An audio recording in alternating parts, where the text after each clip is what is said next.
Hello दोस्तों, तो आज हम बताने वाले हैं 3 स्विच और 3 सॉकेट का बिल्कुल आसान तरीक़ा से कैसे वायरिंग करें, जो एक सिंपल सा छोटा बच्चा भी कर ले। तो चलिए हम वीडियो को स्टार्ट करते हैं। एक छोटा सा वायर लेना है इस प्रकार से, और स्विच की पहली टर्मिनल में ऊपर वाली टर्मिनल में कनेक्ट करना है। ऊपर वाली टर्मिनल में कनेक्ट करने के बाद उसी वायर को फिर घुमा के सॉकेट में लूप कर देंगे।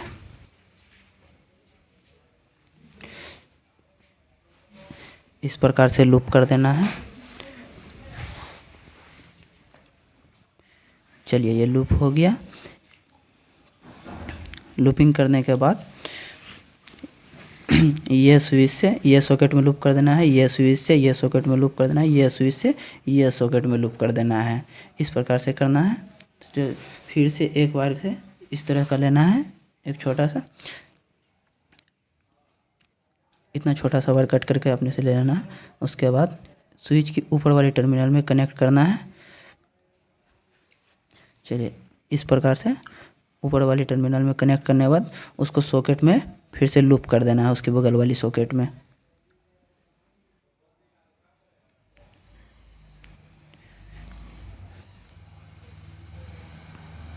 चलिए इस प्रकार से लूप कर दिए। फिर अब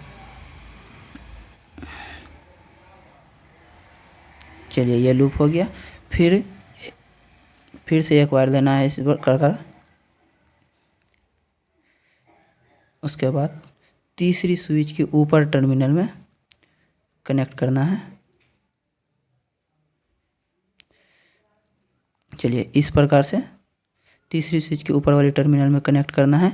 अब फिर उसको सॉकेट की पहली टर्मिनल में लूपिंग कर देना है इस प्रकार से।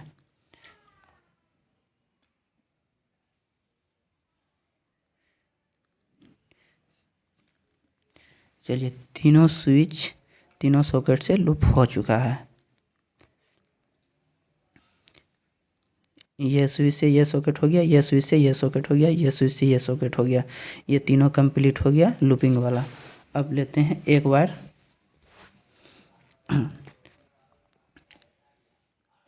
इस तरह से फिर एक छोटा सा वायर लेना है स्विच में।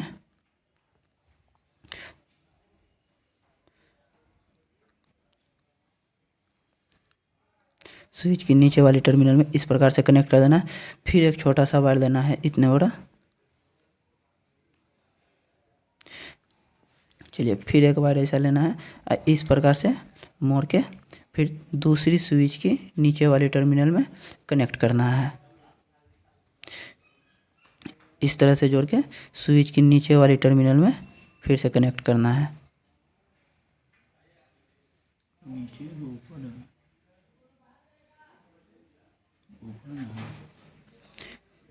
चलिए ये हो गया। फिर एक वायर लेना है,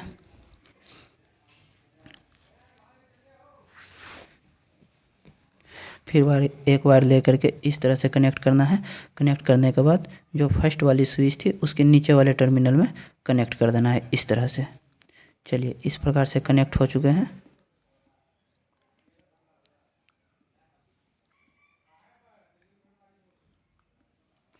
इस प्रकार से कनेक्ट कर देना है।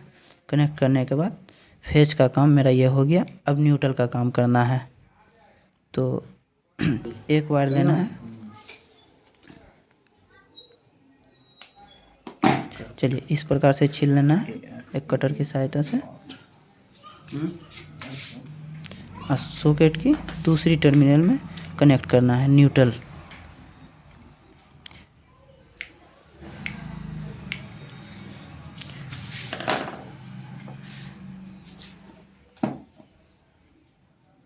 इस तरह से कट करके एक कटर की सहायता से फिर से उसको छीलना है। छीलने के बाद दोनों को आपस में इस प्रकार से जोड़ देना है। जोड़ने के बाद सॉकेट की दूसरी टर्मिनल में कनेक्ट कर देना है। 100 करने में कट का हो जाता 2000 का नंबर नहीं ना करवाता 510 काम करवाता। चलिए इस प्रकार से कनेक्ट हो गया। उसके बाद फिर कट करना है उतना बड़ा नाप के अपने हाथ अपना जितना देख लेना, सॉकेट का जितना दूरी बना है उस हिसाब से कटर से काट लेना है दूरी नाप करके। फिर से उसको छीलना है। छिलने के बाद इस प्रकार से फिर उसको जोड़ देना है। जोड़ने के बाद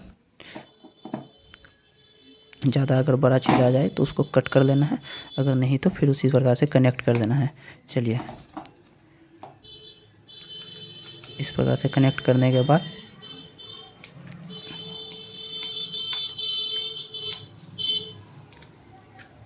चलिए ये मेरा वायरिंग कंप्लीट हो चुका है। एक न्यूट्रल और एक फेज है ये। चलिए, ये ब्लैक वाला न्यूट्रल है और जो पीला कलर का येलो है वो मेरा लोड है, जिसको फेज बोलते हैं। तो एक स्क्रू ड्राइवर की सहायता से एक छोटा सा होल करना है, उसी में से ये दोनों वायर पास कर देना है।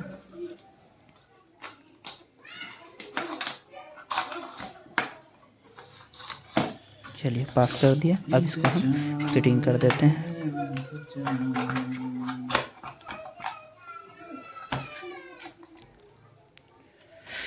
चलिए, हम फिट कर दिए हैं। अब इसमें नट कस देते हैं। फाइनल कर दिए हैं। कितने एम्पीयर का स्विच है इसमें? नंबर तो आप लगा चार्जर। चलिए, हम एक चार्जर लगा के अब चेक करते हैं मेरा बोर्ड चार्ज हुआ कि कंप्लीट। चलिए, तो चार्ज कंप्लीट हो गया। अब दूसरी सॉकेट को हम चेक करते हैं। चलिए, इसमें भी हो गया। अब तीसरी सॉकेट को हम चेक करते हैं। चलिए, बिल्कुल कंप्लीट हो गया। अगर मेरा वीडियो आप लोग को अच्छा लगे तो लाइक, सब्सक्राइब, कमेंट करें।